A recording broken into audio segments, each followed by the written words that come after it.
नमस्कार, आप देख रहे हैं सबसे बड़ा मुद्दा। मैं हूं आपके साथ राहुल राजपूत। मिशन 24 को लेकर सियासी सरगर्मियां तेज हो गई है। एक तरफ थर्ड फ्रंट को लेकर सुगबुगाहट बढ़ गई है, वहीं दूसरी तरफ मानस विवाद भी थमने का नाम नहीं ले रहा है। दरअसल दिल्ली में अखिलेश ने लालू यादव से मुलाकात की, जिसको लेकर सियासी हलचलें तेज हो गई है। वहीं अखिलेश ने शूद्र को लेकर जो बयान दिया, उसने एक बार फिर मानस विवाद को हवा दी है। अखिलेश बीजेपी को चौतरफा घेरने की तैयारी में जुट गए हैं। नेशनल लेवल पर थर्ड फ्रंट के जरिए वो बीजेपी को घेरना चाह रहे हैं, तो यूपी में मानस विवाद को जीवंत रखे हुए हैं ताकि बीजेपी को ज्यादा से ज्यादा नुकसान पहुंचा पाए। अखिलेश ने कहा है कि मुख्यमंत्री अपने बगल में एक शूद्र को बैठा कर रखते हैं और उन्हीं से बयान दिलवाते हैं। इधर डिप्टी सीएम केशव प्रसाद मौर्य ने अखिलेश के बयान पर पलटवार करते हुए कहा कि अखिलेश फ्रस्ट्रेशन में है। इस बीच न्यूज स्टेट के बड़े सवाल, थर्ड फ्रंट की आहट, मोदी योगी से घबराहट, 24 की चौसर पर अखिलेश का फोकस, सबको साथ लेकर चल पाएंगे अखिलेश, शूद्र पॉलिटिक्स से मिलेगी 24 की जीत, मानस विवाद से विपक्ष का क्या बेड़ा पार होगा। इन्हीं सवालों के साथ मेहमानों से चर्चा करेंगे। लेकिन जिस तरीके से सियासत जोर मार रही है, उससे पहले आपको सुनवाते हैं अखिलेश यादव ने क्या कहा और फिर डिप्टी सीएम ने कैसे अखिलेश पर पलटवार किया है। बहस लंबी है और ये मैंने कई बार कहा, विधानसभा में भी कहा कि 5000 साल से ज्यादा की लंबी लड़ाई है, लेकिन ये लड़ाई अब हम लोग जीतने के करीब पहुंच गए हैं, इसलिए बीजेपी को परेशानी है। इसीलिए वो मुख्यमंत्री जी अपने बगल में शूद्र को रखते हैं और उससे बुलवाते हैं। भैया क्या माना जाए कि थोड़ा फ्रस्ट्रेशन में, स्वास्थ्य ठीक नहीं है, जल्दी से अच्छी सी जांच करा ले, उसका स्वास्थ्य अच्छा हो, हम ऐसी कामना करते हैं। लगातार 4 हैं, 5वां हारने जा रहे हैं, 6वां 27 में फिर हारेंगे, ऐसा हम भरोसा करते हैं। तो ये परेशानी उनकी है। अगर कभी आवे सहारनपुर तो हमारे मेडिकल कॉलेज में उनकी जांच करवा दें। इस सियासत को इस तरीके से भी समझा जा सकता है जिस तरह से बिहार से शूद्र मामला उठा, रामचरित का मानस मामला उठा और फिर ये यूपी तक पहुंचा, और इसको लेकर झंडा बुलंद किसने किया आप सभी बेहतर तरीके से जानते हैं, स्वामी प्रसाद मौर्य ने। और साथ अखिलेश यादव का जरूर मिला, क्योंकि अभी तक उन्होंने कुछ भी नहीं कहा। और जाहिर तौर पर इससे पहले जिस तरीके से लखनऊ में उनका विरोध किया गया, अखिलेश यादव ने यह जरूर कहा कि वो उनके साथ शूद्र जैसा व्यवहार बीजेपी कर रही है। और जिस तरीके से लालू यादव से मुलाकात, तो थर्ड फ्रंट के साथ शूद्र वाली पॉलिटिक्स क्या कारगर होगी उत्तर प्रदेश में, ये समझना बेहद जरूरी होगा। एडवोकेट कपिश श्रीवास्तव जी, प्रवक्ता समाजवादी पार्टी, हमारे साथ जुड़े हैं। कपिश जी, लालू जी से मुलाकात, स्वास्थ्य को लेकर हालचाल जाना, लेकिन एक तरफ शूद्र वाली पॉलिटिक्स, थर्ड फ्रंट शूद्र वाली पॉलिटिक्स, क्या यही संजीवनी है समाजवादियों के लिए? शूद्र वाली पॉलिटिक्स क्या हो? अगर कोई शूद्र है और वो जानना चाहता है कि हम किस व्यवस्था में, हमें आप बता दो। क्योंकि एक संत और एक महंत से उन्होंने ये बात तो विधानसभा के अंदर पूछी कि हमें आप बता दो कि हम कौन। और आपने देखा ही था, बकायदा गंगा जल से पवित्र किया गया था घर, एक मुख्यमंत्री के आवास को एक मुख्यमंत्री ने किया। बहुत अच्छी बात। और इसमें भी कोई दो राय नहीं है कि चाहे कपिश श्रीवास्तव हो या मौर्य साहब हो या अखिलेश यादव जी हो, हम लोग वर्ण व्यवस्था में योगी जी के द्वारा शूद्र में ही बताए जाते हैं, कायस्थ भी।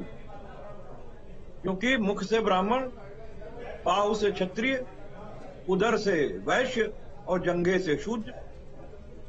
ये हम तो कह नहीं रहे ना, हमारे और आपके पूर्वजों ने नहीं बनाया।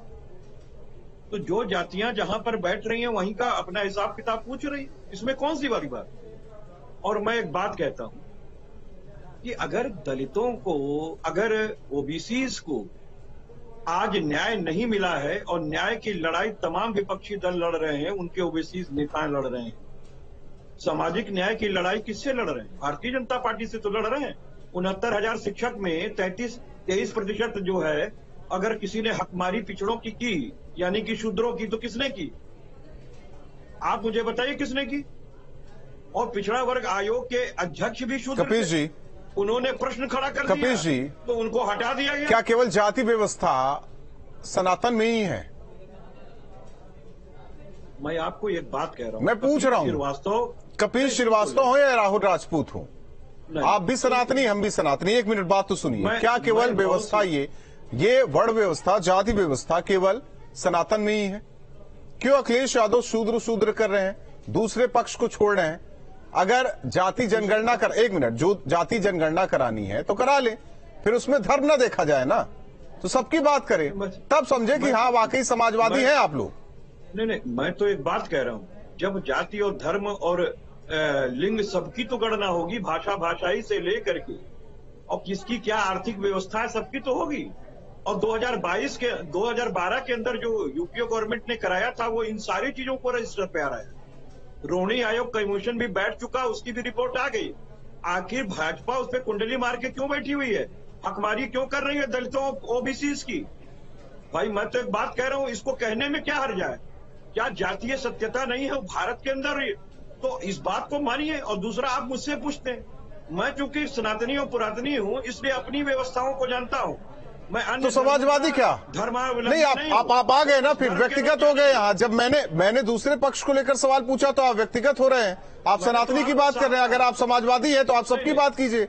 मैं तो साफ कह रहा हूँ कि जैसे कि हमने अगर क्रिश्चियनिटी पढ़ी है तो ये पाया है कि वहाँ प्रोटेस्टेंट होते हैं और कैथोलिक होते हैं, इनके अलावा कोई होते हैं तो मुझे बता दी, और बातें कर लीजिए। और जहाँ तक इस्लाम की बात है तो इस्लाम के भी मानने वाले शिया और सुन्नी होते हैं। उसमें नहीं होती, उसमें व्यवस्था नहीं है। आपको कह रहा हूँ शिया और सुन्नी होती, बस व्यवस्था नहीं होती उसके अंदर। सुन तो ले, अगर उसके अंदर कोई विभाजन होता है तो योगी जी को कोई रोक रखा है क्या? क्योंकि तो मांग तो कीजिए आप लोग, 2021 से, तो मांग तो कीजिए सर, मांग तो कीजिए आप लोग। 2021 में जब समवर्ती सूची में इसे डाल दिया गया, यहां तक कि वो जिसको चाहे ओबीसी और एससी में डाल सकते हैं और गिनती भी करा सकते हैं। ये दोनों का पावर इनको मिल गया है संविधान संशोधन। तो अब करें ना, 21 के बाद मिला है तो ये इनको करना है, जिसकी चाहे उसकी गणना कराएं और सबके हक। डॉक्टर दयाराम भार्गव जी, कपिल जी को बेहतर तरीके से सुन रहे हैं आप। हालांकि आप लोगों की भी मांग है, विधानसभा की कार्रवाई के दौरान भी ये बातें आपके राष्ट्रीय अध्यक्ष ने कही।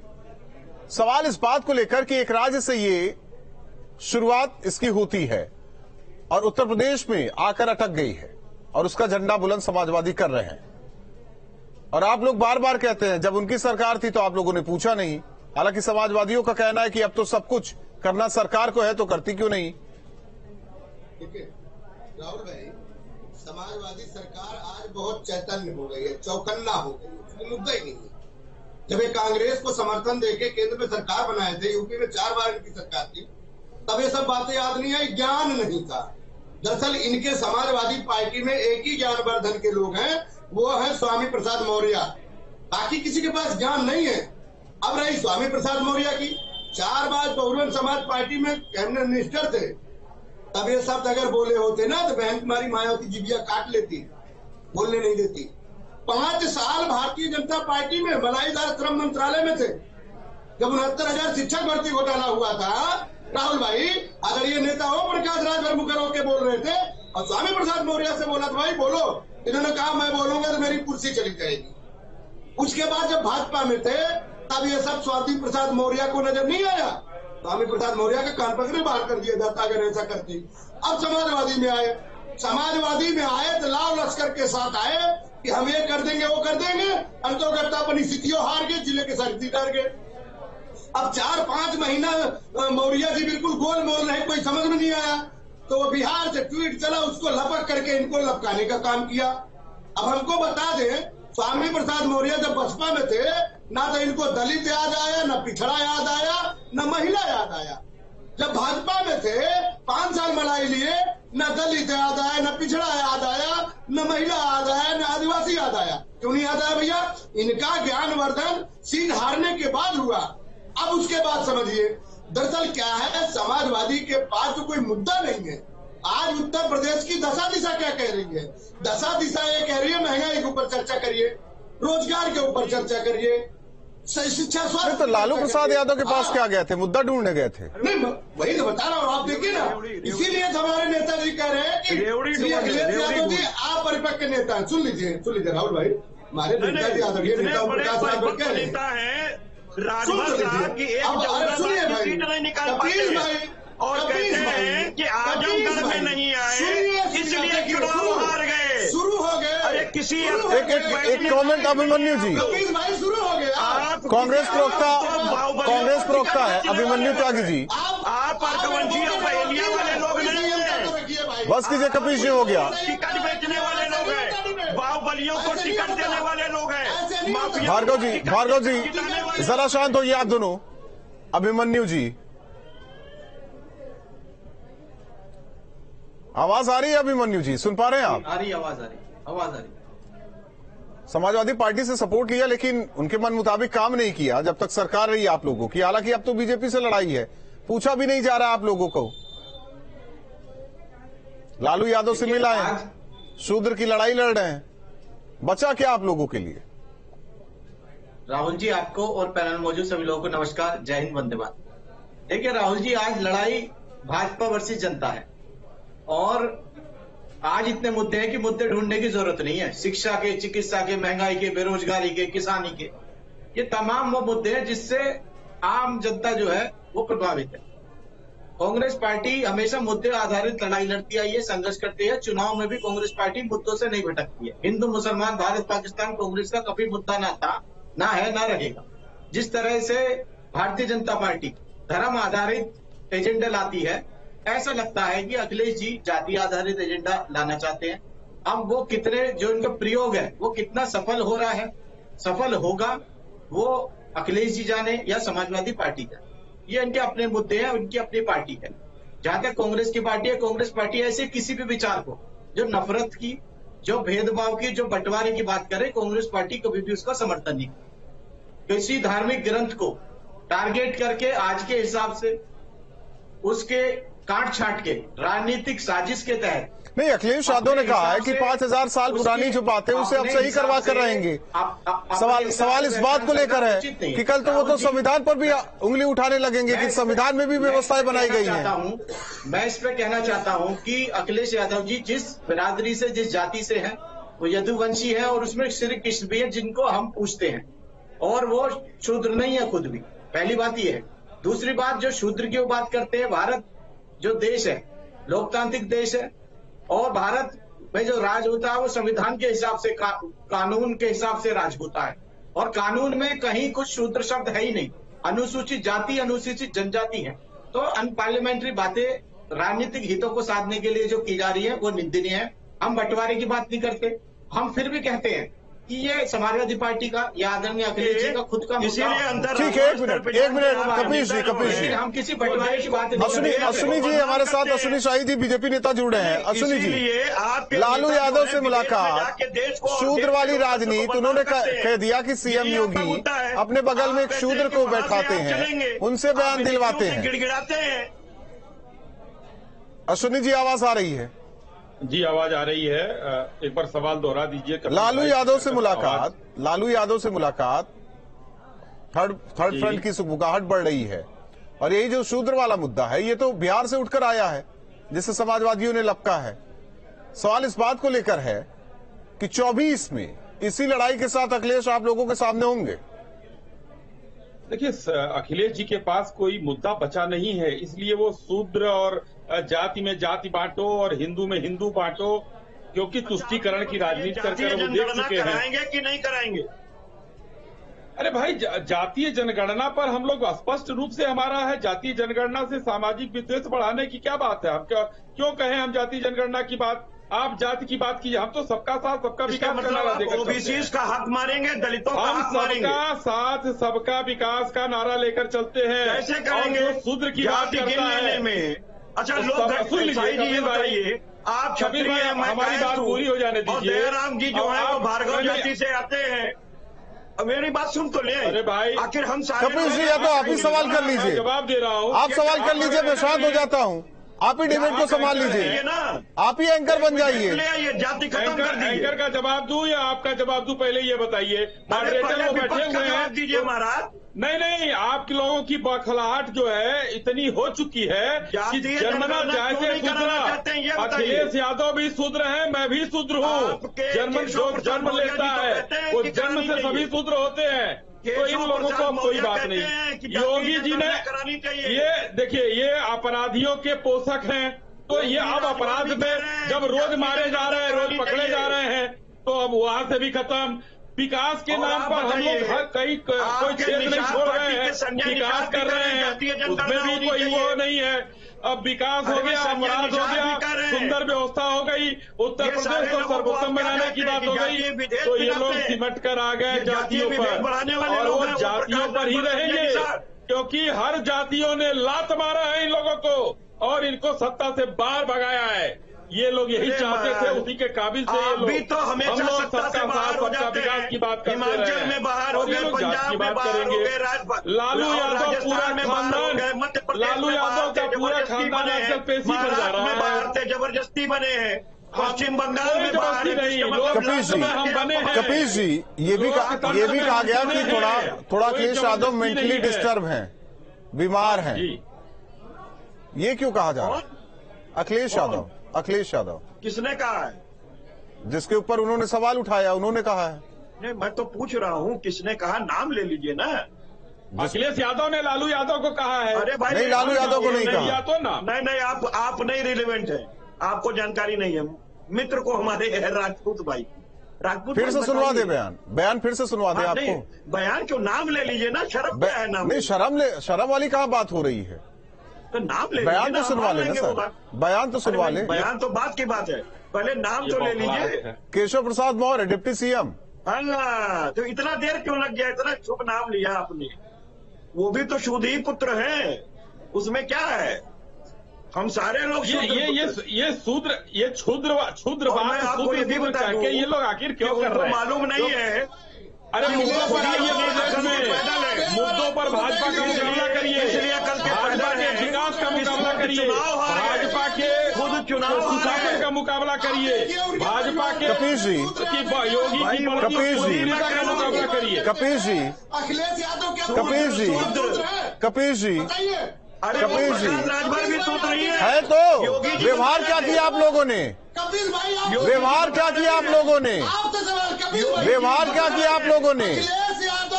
अरे आप रेवड़ी लेके व्यवहार क्या किया आप लोगों ने उनके साथ? ये तो साफ कह रहे हैं कि नहीं गिनवाएंगे। व्यवहार क्या किया आप लोगों ने उनके साथ? क्या रवैया अपनाया? सबने देखा है। अरे भाई, एक रेवड़ी लेने के लिए किस तरीके से आत्मा नहीं बेची जाती है? एक रेवड़ी लेने के लिए आत्मा नहीं बेची जाती है। न्यायिक समिति की रिपोर्ट नहीं लाएंगे। एक शूद्र की बेटी के साथ देखा उसने क्या व्यवहार किया? ठीक है, एक मिनट अभिमन्यु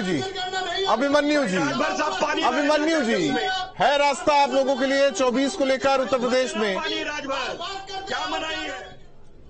देखिए राहुल जी, कांग्रेस पार्टी हमेशा से विचारधारा से कभी समझौता नहीं करती है। लगातार कांग्रेस पार्टी एक साल तक अपने चुनाव कार्यक्रम में व्यस्त रही। आदरणीय मल्लिकार्जुन खड़गे हमारे राष्ट्रीय अध्यक्ष बने, उत्तर प्रदेश में भी हावरी जी नए प्रदेश अध्यक्ष बने हैं। कांग्रेस पार्टी निश्चित तौर पे नया संगठन बना रही है और आपको जल्द ही एक नई कांग्रेस नए फ्लेवर में आपको देखने को मिलेगी। संघर्ष लगातार जारी है। अभी कई सालों से देख रहे हैं सर हम लोग। कांग्रेस पार्टी ने बहुत मजबूती के साथ घेराव करा। कई सालों से नाकामयाबी भी हमें इसलिए मिली राहुल जी, क्योंकि कांग्रेस पार्टी 32 सालों से गठबंधन। अश्विनी जी 30 सेकंड में बात हमारा संगठन बात कहिए पूरी। देखिए, मैं स्पष्ट रूप से कह रहा हूं कि उत्तर प्रदेश में जो है इस समय योगी जी ने इस कदर विकास की बात कर दी है, इस कदर उनकी लोकप्रियता बढ़ रही है, इस कदर हम सब जगह तक सबके साथ उनके दुखों में पहुंच रहे हैं उत्तर प्रदेश को सर्वोत्तम बनाने के लिए। तो आज भारतीय जनता पार्टी के आगे लगभग जो है बौना सा हो गया है समाजवादी पार्टी, और यही बौखलाहट रहेगी तो वो शूद्र और क्षुद्र और रामचरितमानस से लेकर गुंडा और अपराधी की बात करेंगे। कहीं कोई बात भार्गव साहब, भार्गव जी 30 सेकंड में बात कहिए अपनी पूरी। जी देखिए, आज अखिलेश यादव जी मिलने जाते हैं तेलंगाना में, अरविंद केजरीवाल से बिहार में। आप बताइए, चुनाव वो उत्तर प्रदेश में लड़ेंगे, कितना वोट दिला देंगे? अगर आपको गठबंधन करना है, आपको भारतीय जनता पार्टी से लड़ाई लड़नी, उत्तर प्रदेश के जो दल उनसे करिए ना, कांग्रेस है, बसपा है। अगर आप लड़ाई लड़ना है ये लड़ाई नहीं लड़ना, इन्होंने गुमराह करना लीजिए ना, आपको आजाद कर दिया गया, रेवड़ी लीजिए नहीं इनको, अरे आपको आजाद कर दिया है मित्र, जाके रेवड़ी लीजिए। और ये कह रहे हैं कि जातीय जनगणना। चलिए, आप चारों मेहमानों का बहुत बहुत धन्यवाद हमारे साथ जुड़ने के लिए। तो सपा प्रमुख अखिलेश यादव लालू प्रसाद यादव से मिलते हैं, हालचाल जानते हैं, और वहीं दूसरी ओर शूद्र वाली पॉलिटिक्स हो रही है। जिस तरीके से लालू अखिलेश की मुलाकात, कहा जा रहा है कि थर्ड फ्रंट आने वाले दिनों में हो सकता है बन जाए। सवाल इस बात को लेकर है कि क्या कांग्रेस के बिना या कांग्रेस के साथ एक तरफ थर्ड फ्रंट और दूसरी बात शूद्र वाली पॉलिटिक्स, क्या इससे समाजवादी पार्टी को संजीवनी मिलेगी, कुछ बेहतर